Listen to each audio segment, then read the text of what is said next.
continued blessings over our great country. During the event, the president will sign an executive order establishing. Later today, President Trump will travel to the University of Alabama to deliver a commencement address to the graduating class of 2025. Last night, we saw yet again why President Trump is our deal maker in chief. We secured a historic agreement to establish the United States-Ukraine Reconstruction Investment Fund. This is a first-of-its-kind economic partnership for the reconstruction and long-term economic success of Ukraine that the United States will greatly benefit from.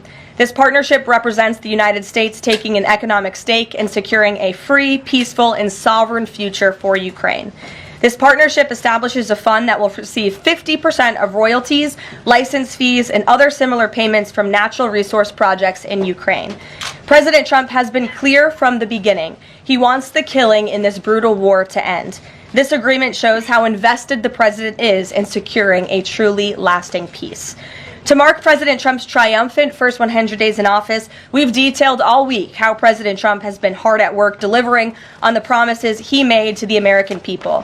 And yesterday, the president once again showcased why he is the most transparent and accessible president in American history when he held his fourth open press cabinet meeting. Every cabinet secretary went into great detail, explaining how their respective agencies are making life better for American families and businesses. And then the president allowed all of you to ask questions on anything you wanted afterwards. One of the main reasons President Trump won nearly 80 million votes, swept all 7 battleground states, and received a resounding mandate from the American public is because of the contrast he presented during the campaign and continues to this day. Everything President Trump's agenda is grounded in one thing: common sense. While the Democrat Party went off the deep end and doubled down on pure craziness, President Trump pledged to restore common sense back to the United States of America. In a little more than 3 months, that's exactly what he's done. He recognized that America is a sovereign nation that cannot survive if it does not protect its territorial borders. So he secured the border in record time and ended the mass invasion of tens of millions of illegal aliens into our homeland. The president knows his top responsibility is ensuring the safety of the American people, which is why he's arresting violent illegal alien invaders in our communities who threaten our public safety.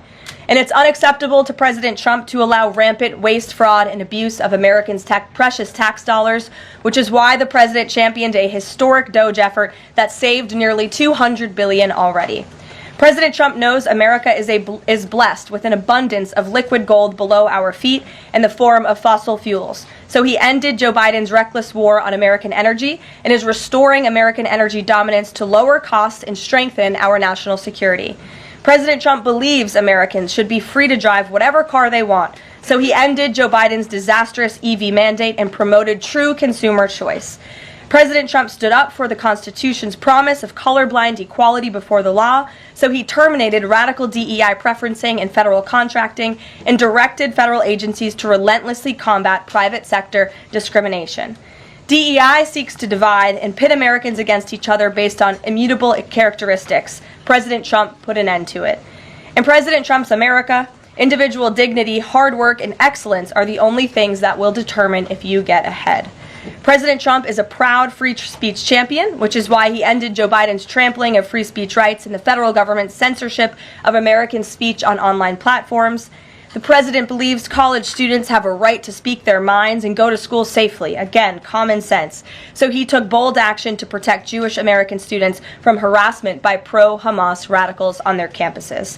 And President Trump knows that America's children are our future, and he'll never stop fighting for them. That's why he ended the radical, un-American indoctrination of children by eliminating support for divisive, radical gender ideology and equity ideology, and why the president protected parents' fundamental rights. And lastly, the president believes in fundamental biology. Isn't that something? Which is why he made it the official policy of the United States government that there are only 2 sexes, male and female. And because men and women are biologically different, President Trump ended the unfair, demeaning practice of forcing women to compete against men in sports and having their private spaces invaded.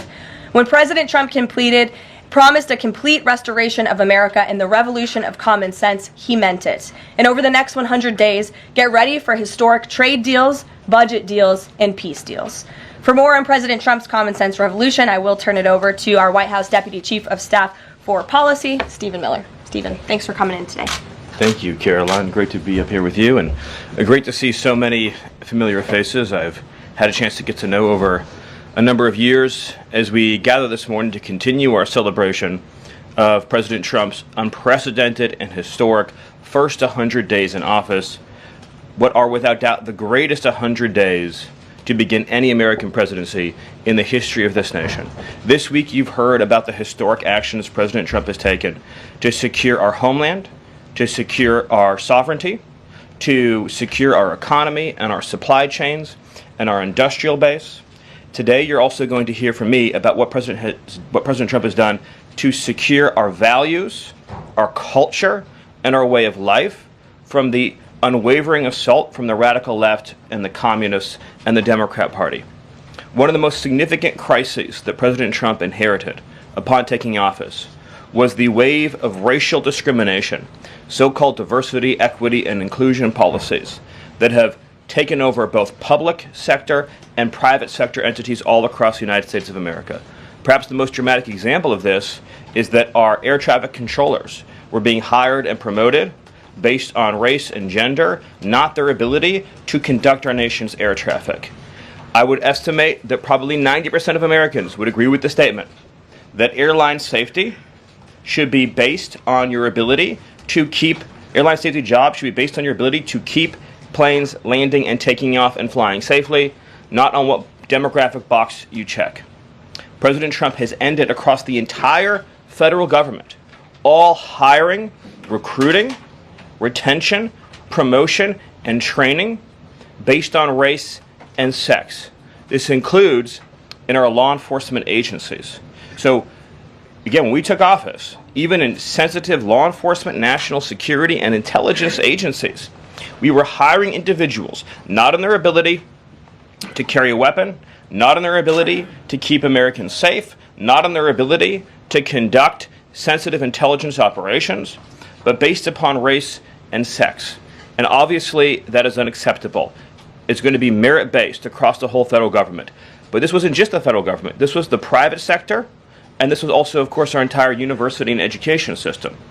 So President Trump's Department of Justice, working with other departments and agencies, have made clear that this administration is going to fully enforce Title VI, Title VII, and Title IX of our Federal Civil Rights Code.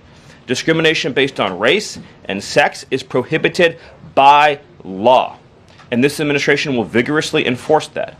And companies, small or large, that violate plain text of federal statutes will face appropriate financial and other penalties. This administration is not going to let our society devolve into communist, woke, DEI strangulation.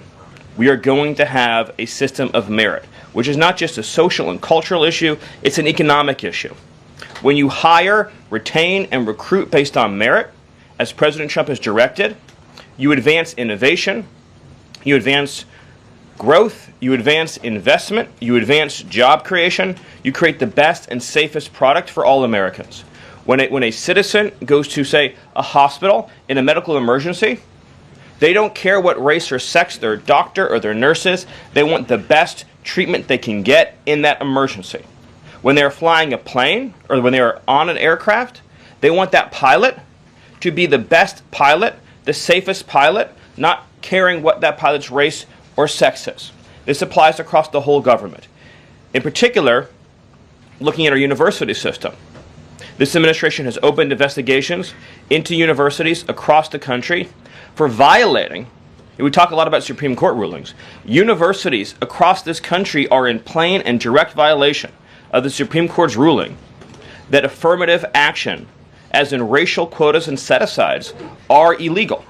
Students must be admitted to universities on a color-blind basis. But we have demonstrated through clear evidence that our university system, including our medical schools, and perhaps particularly our medical schools, are engaging in race-based discrimination, racial set-asides, racial quota schemes, and other efforts to evade the Supreme Court's ruling, and again, the plain text of federal statute. So universities are on notice, and universities are already facing the financial consequences of their noncompliance with federal law. The clearest example that we're all familiar with, of course, being Harvard, which is engaged in repeat, systemic, and sustained violations of federal civil rights law. Another area of civil rights law that we talk about a lot, of course, is Title IX, sex-based discrimination. And this administration ended the Biden administration's policy and the Democrat Party's policy of allowing men into women's sports, men into women's spaces. We are using every single legal and financial tool we have at President Trump's direction to make it clear that schools and universities are and will lose federal funds, as you've seen in Maine, if you allow men to invade women's sports and women's spaces. And this applies to our whole K-12 system. The Department of Justice is also coordinating with state and local law enforcement to fight child abuse in our school systems. It is child abuse to change a child's gender, particularly if you do not inform the parents. In other words, if a 5-year-old or a 6-year-old goes to school, or a 7-year-old goes to school, and the teacher tries to turn the boy into a girl or the girl into a boy, that is child abuse. And this administration is treating that as child abuse. And it is a gross violation of parental rights. This also includes the administration's message to our hospital systems that they cannot and will not be allowed to use taxpayer dollars to perform chemical castrations and sexual mutilations of children. Castration surgeries, castration drugs, sterilization treatments of children are barbaric. They violate all sound medical ethics. They are completely unwarranted. They harm children for life irreversibly. It is child torture. It is child abuse. It is medical malpractice. And so the Department of Health and Human Services, under the leadership of Bobby Kennedy, as well as the Department of Justice and other departments of this government, are making clear to our medical providers and our hospital systems that you cannot use taxpayer dollars to perform these barbaric procedures on America's children. And HHS has systematically updated eliminated all of the junk, fake science that was produced under the Biden administration promoting sex changes on children, promoting the idea of sterilizing children. That's been cleaned out. That's been removed, and new guidance is being issued to doctors and hospitals advising them that they cannot perform these horrifying procedures, these irreversible procedures on our nation's children. We are also making clear in our prison system, male prisoners will not be allowed into women's prisons. The Biden administration promoted prison rape by putting men into female prisons. That is obviously insane, cruel, and unacceptable. And even though the Democrat Party and Hakeem Jeffries and the Democrat media continue to fight to put men into women's prisons, this administration will not allow that. And will not allow men, as well, in our K-12 system, into women's private spaces and restrooms. We have seen horrifying example after example of young girls being sexually assaulted because school districts have allowed men into women's and girls' private spaces. This administration, President Trump, is at the forefront of protecting women and protecting girls. And nowhere is that clearer than when we are talking about fighting radical gender ideology. This administration is also fighting to get critical race theory out of our school districts. Children will be taught to love America. Children will be taught to be patriots. Children will be taught civic values for schools that want federal taxpayer funding. So as we close the Department of Education and we provide funding to states, we are going to make sure that these funds are not being used to promote communist ideology. For any nation to be successful, it cannot teach its children to hate themselves and to hate their country. So these are a few of the areas in which President Trump has fought the cancerous communist woke culture that was destroying this country, where we were led to believe that men were women, that women were men, that racial discrimination was good, that merit was bad, and that safety and physical security mattered less than the feelings of liberal ideologues. The president has also fought to return the Department of Justice to its core mission of protecting public safety and locking up violent criminals, instead of using the Department of Justice to target conservatives, to target Christians, to target people of faith. The last administration cruelly and shamefully used the power of the Justice Department to go after law-abiding Americans, in particular Trump supporters, conservatives, and Christians. That persecution has ended. The Department of Justice and the FBI are back in the business of going after bad guys, of going after gangs, of going after criminals, and keeping Americans safe. Let me just conclude before taking questions by noting that when you look at the sweep of the first 100 days, every single crisis that has afflicted America for years, sometimes decades, sometimes generations, this president has fought head on. He has taken on every entrenched power structure and system all across this government, this swamp, this town. That includes, of course, the DOGE efforts to slash corrupt, wasteful government spending, graft, and corruption, and to stop billions of taxpayer dollars from going to radical left NGOs. These are left-wing nonprofits that are used to advance illegal immigration, to advance open borders, to advance gender ideology, and to advance all of this insanity that has been turning our country in the wrong direction for so many years. President Trump took head on the trade crisis afflicting this country with the destruction of our manufacturing and industrial base, the shameful betrayal of the American worker by Joe Biden and the globalists that sent all of our supply chains overseas. He took head on the catastrophe of mass, unlimited illegal immigration that was turning us into a failed third world state, and achieved the lowest level of illegal immigration in recorded history without even a close second. He took on the economic crisis afflicting this country by reopening American energy, by defeating inflation, by lowering gas prices, by ending the onslaught and reversing the onslaught of federal regulation, by reopening coal, shale, oil, natural gas, and fighting now for the largest tax cut and reform, and the largest deregulation reform, and the largest energy reform in American history.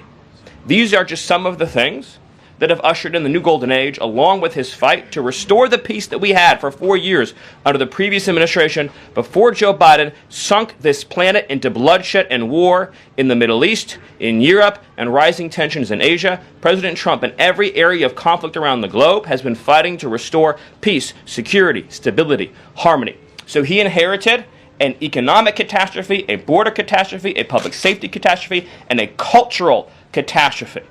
And in every case, he has reversed those catastrophes and brought America into the new golden age. So I thank you for your time, and I look forward to any questions you have. Awesome. Thank you, Stephen. And as always, we'll start with our new media seat today. Chris Bedford from the Blaze Media. Why don't you kick us off? Thank you very much. Stephen, what is the end goal of the China tariffs right now? Is the idea to open up the Chinese markets through a deal to a better market for exporting American goods to China, or is it a reconfiguration of global trade in a way that isolates China from free countries? No. So China is a unique situation, obviously. The president has talked at length about what happened to us economically since China's entrance into the World Trade Organization and the trillions and trillions of dollars of trade deficits that we've racked up with China over the period of that time, and what that's meant for our national security, what that's meant for our economic security, what that's meant for our supply chains. Obviously, right now, the Secretary of the Treasury is in the process of developing a plan that will answer the questions that you're talking about, but the president's goals have been very clear on these points, which is that he is not going to allow China to continue to steal our intellectual property, to continue to illegally dump and subsidize their goods in our markets, to manipulate their currency, to rack up an unsustainable trade deficit. We need to have a trade relationship with China that does not do harm to our nation's economic and national security. And that has to be the guidepost of any objective. At the same time, tariffs will bring significant revenue into this country that will allow us to pursue our dramatic plan of tax cuts and reforms. Awesome. Great. Bloomberg, go ahead. Hi. First, as well, similar to that question, I'm curious, Kevin Hassett, when you see NBC this morning, said that they were expecting some sort of news on tariffs by the end of the day. Do you have any insight into that? I don't want to get ahead of any announcement, but I'll just reiterate that right now, countries from all over the world, because of President Trump's leadership, are desperate and dying to make trade deals with the United States. We're going to evaluate each of those deals, and President Trump is personally involved in making sure that these negotiations serve only one interest, which is the interest of the United States of America, and we'll end up with a deal in these cases where, yes, the other countries, obviously, will have their own demands and their own interests, but nothing will go into effect that doesn't serve the interests of America and the American people. Sure. Thank you. Stephen, this morning GM is putting a dollar figure on how much the president's tariffs will impact the company. The CEO says tariffs will cost GM between $4 and $5 billion this year. The CEO of Ford says he can't commit to not raising prices because of tariffs. Is the administration open to doing more to give automakers relief? The question, unfortunately, misses the entire point, which is that U.S. automakers have announced dramatic investments and expansions inside the United States. American auto plants are growing, they are expanding, they are opening new facilities, they are expanding existing facilities that are already in operation, because it is now the case that for the first time in our lives, that American cars receive preference in America's markets. The U.S. auto industry used to control the entire world. I believe the number during the heyday was that 70% of all cars in the world were made in Michigan. And now, of course, we've become a tiny fraction of the global market. And the reason for that is because the United States opened its markets to every single foreign cheater and every single foreign nation that subsidized its goods on the face of the earth, and their markets have been closed to ours. Japan closed their market to our cars. The entire EU closed their market to our cars. South Korea closed their market to our cars. All of the countries I just mentioned have tens of billions of dollars of annual trade deficits in automobiles with the United States. These are supposedly pure nations, nations that have at least a somewhat equivalent per capita GDP. So it is impossible under the terms of fair trade, if you have two nations with similar per capita GDP, to have such uneven trade flows in automobiles.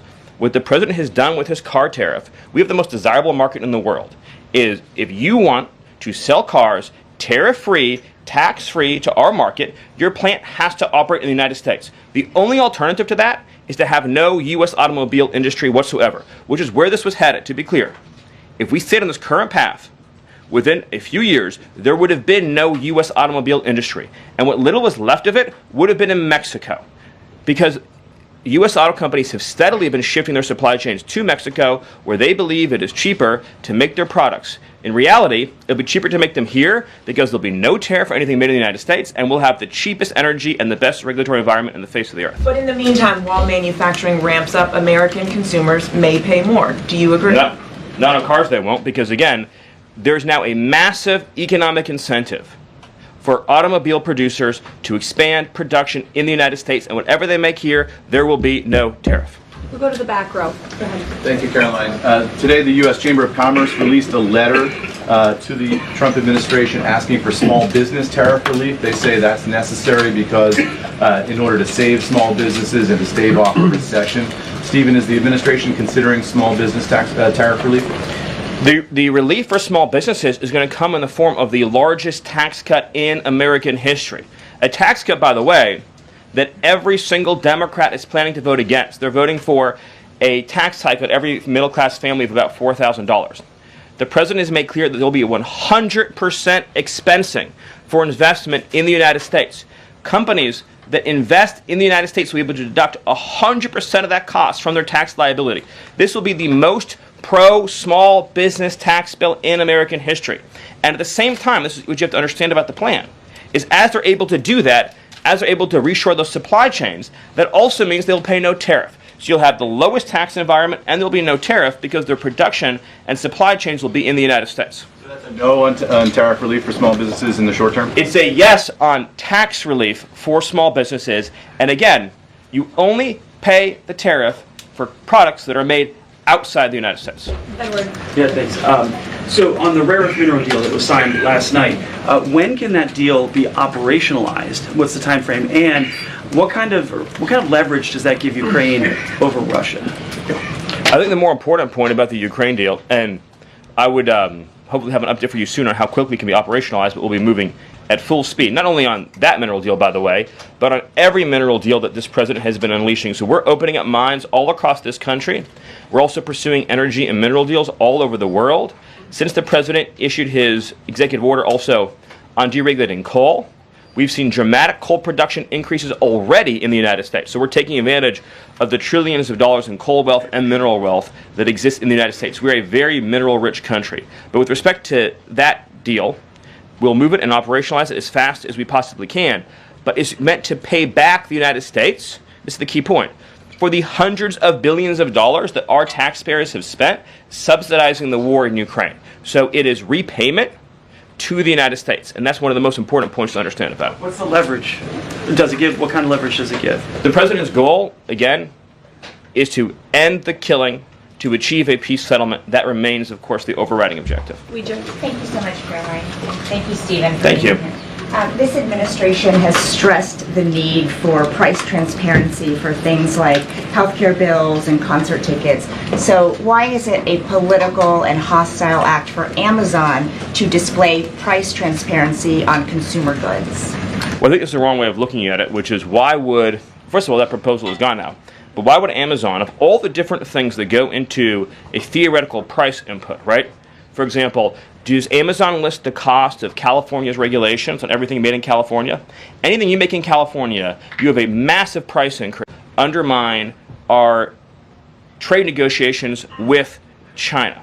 I'll make another important point on this, which is that there's been many complaints about the fact that there are a lot of products that are sold on Amazon that are actually rip-offs of American products that are then stolen by China, and then they take our IP and they put them into products to try to undersell our manufacturers. So to the extent that we are engaged in labeling issues on Amazon, I would say that would be the most significant one to fix, is making sure we're consumers. And then one on Abrego Garcia, please. The administration is reportedly inquiring about his return. Is that to check a box for compliance, or does President Trump want him back on U.S. soil, or both? So, as Secretary Rubio said yesterday in the cabinet meeting, this administration is not going to publicly discuss the inside details of our foreign policy and negotiations with a foreign country. And in particular, we are not going to allow a district court judge to try to become the Secretary of State. Secretary Rubio is the one who, under his leadership and direction at the State Department, is managing the day-to-day relationship with El Salvador. Let's just take a moment, number one, to express our gratitude to El Salvador for agreeing to take some of the most dangerous terrorists off of America's streets and to put them into a safe environment where they cannot continue to engage in acts of terrorism or coordination with the Maduro regime. You may have seen recently an FBI assessment that was unclassified that said that the Maduro regime is using and planning to use trained Aragua terrorists to carry out assassination plots on American soil. Now, very few in this room covered that. I'll let you all ask yourselves why you didn't cover it and why your editors didn't assign that story to you. Something I think you should think about on your own. But this is a earth-shattering piece of news. The Biden administration imported the terrorist army that our own FBI assesses is planning assassination strikes on American soil against critics of the Maduro regime. Those are the terrorists that President Trump is finding and apprehending that our Democrat judges and Democrat activists are trying to keep on U.S. soil. Tren de Aragua has the same legal status as Al-Qaeda and ISIS. MS-13 has the same legal status as Al-Qaeda and ISIS. These are foreign terrorists operating on our soil. And our gratitude to El Salvador for agreeing to take custody of these terrorists is immense. With respect to the case that you mentioned, there's now even been more evidence that has been made public of this person's violent, repeated threats and assaults against his spouse. Someone who had repeated, documented human trafficking and human smuggling offenses. Somebody that has extensively documented membership in MS-13, a terrorist organization, and of course he had MS-13 tattooed on his knuckles. This is a person that was a clear and present danger to the safety of the American people. And it is a sad reflection on the state of our media and many of the outlets represented in this room that you obsessively try to shill for this MS-13 terrorist. Well, no coverage occurred in your papers about any of the Americans that were raped and tortured and murdered by the illegals that Biden was importing into our country. You know, you talk about due process. The Biden administration made the decision to give extensive due process to two Tren de Aragua terrorists that were apprehended at the border just a couple years ago. They were two gentlemen. They were from Venezuela. They were members of Tren de Aragua. The Biden administration Border Patrol apprehended them and made the decision to provide them with extensive due process, put them onto a program known as supervised release, and put them on ankle monitors so that they could go through a lengthy legal judicial determination as to whether these legal aliens who had just set foot on U.S. soil might want to live in the United States for the rest of their lives.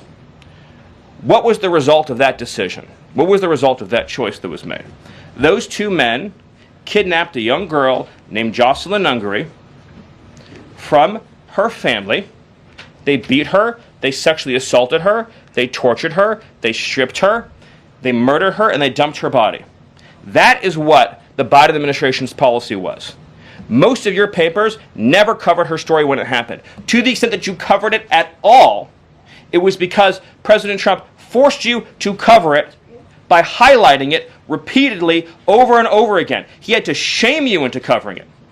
And each and every one of you that sides over and over again with these MS-13 terrorists, to the extent that you have the financial means to do so, you all choose to live in condos or homes or houses as far away from these kinds of gangbangers as you possibly can. If I offered any one of you a rent-free home with no taxes to pay in any of these gang neighborhoods, and I said your neighbors are MS-13 terrorists or Mexican mafia or Sinaloa cartel or Tren de Aragua, I couldn't pay you to live there. But yet you, with your coverage, are trying to force innocent Americans to have these people as their neighbors, and that one day their daughter may be abducted from their home and raped and murdered. So you're not going to get an ounce of sympathy from this administration or President Trump for the terrorists who've invaded our homes and our country. Awesome. Thank you. Peter, we'll take a couple more questions. A couple questions on DOGE, of course, because that's the topic that you're here to speak about. But I want to ask you one other question about the topic of prices. We heard from the president on this just yesterday, right now, on prices and the risk that there could be some short-term, as he said, shortages. He was referring specifically to dolls. What do you tell Americans right now, Stephen, who say they can't afford to, in the president's words, be patient? Americans who voted for President Trump on his promise that he would lower prices across the board on day one. But he did lower prices across the board on day one. Well, grocery prices last month went up 0.4%, of course. So I mean, just across the board, not exclusively eggs. Inflation, as you would acknowledge, is down substantially. Gas prices are down substantially. The new GDP report showed a 22% record increase in investment in the United States of America. So all of the, and don't even, egg prices, of course, which was all you guys talked about for a few days, I think are down like 80%. The reality is that we can either surrender economically to China, or we can reclaim and reshore our manufacturing base and our industrial needs. And it's not just China. In the event of any national emergency, this is the president's first duty as commander-in-chief. In the event of any national emergency, we cannot be reliant on foreign countries for steel, aluminum, energy, technology, any of the essential components that we need to keep this country running. He is fulfilling his duty as commander-in-chief that every president before him had failed to fulfill or even actively betrayed. And despite inheriting all of this, as I mentioned, inflation down, jobs up, and particularly, by the way, jobs for American workers. So for the first time, you look at these jobs reports, the government workers are going down, which artificially, of course, increased previous job totals. The employment of non-citizens is going down. The employment of American citizens is exploding. Remember, all the job gains during the Biden administration, so-called gains, on net were for foreign workers. So if you look at the stock of American workers over his whole administration, they lost jobs on net. So if you're an American worker, you lived through 4 years of a Biden depression. That was the economic reality that now the President Trump is rescuing. And again, if you make your product in America, there's no tariff. And as we develop advanced manufacturing technique, increase robotics, it'll be cheaper and cheaper and cheaper to manufacture in America. But to be clear, you said that prices have gone down across the board. The president himself acknowledged that on toys you may end up paying, on dolls he was referring to, you may end up paying a little bit more right now. So in terms of he was making the point that I think almost every American consumer agrees with. What if they had a choice between and I'm a parent of young children, you had a choice between a doll from China that might have, say, lead paint in it, that is not as well constructed as a doll made in America that has a higher environmental and regulatory standard and that is made to a higher degree of quality. And those two products are both on Amazon, that yes, you probably would be willing to pay more for a better made American product, but here's the key point. With the tax cuts, the regulation cuts, the energy price decrease, and everything else that President Trump is doing to unleash this era of American prosperity and prevent the road we were on to get off that road of financial ruin and doom, means that it will be cheaper than ever to make and manufacture in America. I think that answers your question. So I'm going to Do one more. Stephen, can I just... Can I ask the donor question? Can I ask about I'm those? still very interested this morning. Peter, we just gave you 2 questions. I was Brian, asked go about ahead. Doge, but I'll wait. Thank you. Last night, Kamala Harris delivered her first major speech after losing the election. She attacked Trump personally, attacked the policies. Any comment from the White House on that? Well, I think it was a great reminder to the American people of just how blessed we all are that the leader sitting in the Oval Office today is President Donald Trump and not President Kamala Harris. It was a helpful reminder of just what a travesty and a tragedy that would have been. It would have been the end of America. And it gives me a chance to bring this whole thing home. If we continued on this road of radical regulation, choking off American energy, sending our supply chains to foreign countries, taxing our economy to death, pushing this cancerous woke ideology on our children, ending merit, ending scientific innovation, ending public safety, allowing, everyone goes to the stores these days, everything's locked up, criminals roam free, law-abiding citizens under the previous administration were punished while gangbangers were given red carpet treatment. Democrats, of course, are still giving gangbangers red carpet treatment. And then the border invasion. If those policies had continued, it would have been the end of the American Republic. And the only thing Americans want to hear from Kamala Harris is an apology for joining Joe Biden, and remember, she was the border czar, joining Joe Biden in aiding and abetting the invasion of our country. And we're never going to stop talking about this, because what they did to this country is unforgivable. It is an eternal stain on the Democrat Party. Every day we read another story.